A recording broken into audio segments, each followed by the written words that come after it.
This video is to give some more background on the trauma explanation summary video. This is the assignment due on Sunday of week 6. You will upload the video on week 6 to the major assignments portion, but you will also post it in the discussion forum for week 7. So for this video, it's really trying to pull together your total understanding of a very specific type of trauma, as well as the overall effects that trauma has on the brain and the body and the person. And so your hope is to come out with a 10-minute video of yourself as the clinician speaking to your group member as the client. And it really is a monologue more than anything else. It's not necessarily a dialogue back and forth. The other person, your peer, is there as a presence and to give you the benefit of, an audience that feels very alive and that feels real, and that you really can project toward, rather than an empty chair or a random person that you're pulling in, a partner or spouse or child. And so for this, you will record a 10-minute video with your partner, and you'll be the clinician, and you're going to need to choose a type of population. Now, this could be child, adolescent, adult, elder, and you want to be really clear about who that person is and really what the developmental level is, because you will adjust how you're talking about this type of trauma to that developmental level. You're also going to focus in your explanation on the type of trauma that you had signed up for with your partner. And so, of course, this can range from bullying to school shootings to natural disasters or displacement. And, throughout the semester, and especially now as we're heading into the later weeks, the second half of the semester, you really want to begin to identify information about your type of trauma. And so this would look like articles that talk about, how to treat this type of trauma, or, demographics of it, characteristics of it, so that you're really becoming an expert in some ways about this specific zone of trauma. And in your video, explaining it to a client who is not a clinical person. And so it's asking you to crystallize your understanding of trauma in general, and then further it by providing some specific characteristics of that type of trauma.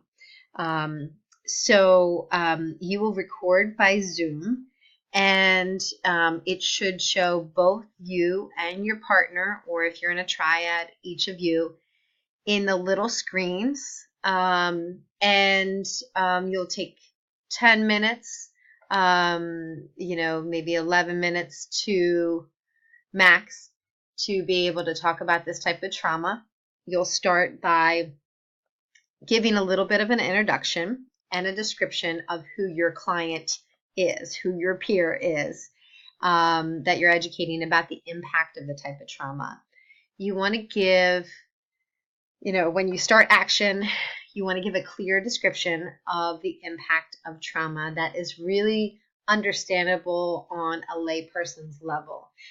So this could be something to the extent that, if you were choosing to focus on sexual assault, you may begin by saying, what you've experienced being sexually assaulted is an invasion of your body, of your sense of personal safety, of your personal space. And often when we experience this type of invasion, we can't move past that point as much as we want to. And that what may have happened in the midst of experiencing this is that your very protective response in your brain kicked in, your survival mode. And that survival mode allowed you to get through this really horrible situation. And the way it did was it allowed your brain to go somewhere else while your body was still physically here and experiencing the assault. So this may be a reason that a lot of the details around what happened feel really murky for you right now, feel really hard to remember. What we know is when you experience this kind of really horrible situation or this assault, that our brain, which kept us safe in the middle of this happening, continues to sort of recycle some of the details of what's going on, but that may come out in some of the nightmares that you're having right now, or in things that we call triggers. So details that happen sometimes that make our brains remember pieces of the trauma, even if we're not conscious that that's what's happening. And they really kind of trigger us to feel overwhelmed, really emotional, and scared, like we're in danger, even though we're not. And it sounds like this is a little bit of what has been happening to you when you have been feeling some of those panic attacks when you head back to your apartment at night. So I'm stopping action. That was just a little intro of how you might go into trying to talk about the impact of trauma, especially in a sexual assault situation. And this would be headed to an adolescent or an adult that I would have been talking to at that moment. So that information you want to give up front is who the person is, begin with a clear description of the impact of trauma, and then talk to this client in words and a tone that show your understanding of how this trauma has impacted that person. Also, just keep in mind their age, and even not just their chronological age, but maybe it is their maturational age, or if they're deeply trauma impacted, their developmental age may be different than that chronological age.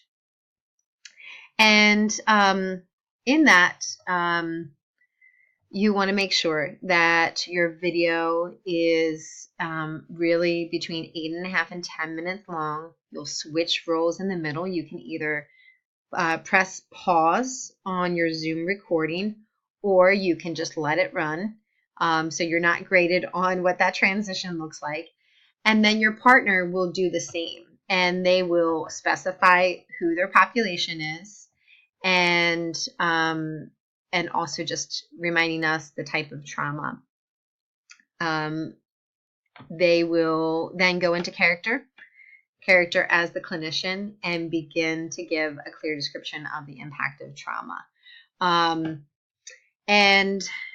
So, when we're thinking about this, the goal is not to perfectly script our words. The goal is to really get a handle on what kind of language you feel comfortable using when you're describing trauma to someone who's experienced trauma.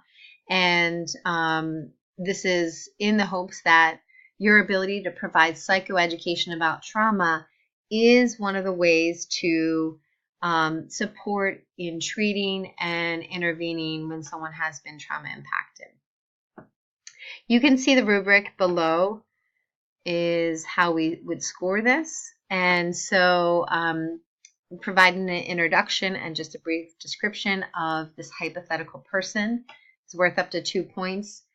Giving a description of the impact of trauma, something that's clear to a non-clinician, is worth up to 4 points. That's kind of one of the bulk of it. Using a tone and words that show an understanding of impact. So you're really pulling your empathetic characteristics into play here. And also speaking in a way that shows and reflects upon the developmental needs of that person. We do give you 1 point for presenting yourself in a professional manner as a clinician, as a social worker, and that it's somewhere in the range of length, knowing that we want to keep our descriptions of trauma concrete and also understandable and concise too when we're trying to describe to a client. So hopefully this video provides some more detail and clarity to this assignment for the trauma explanation summary video, and please reach out for any questions that you may have.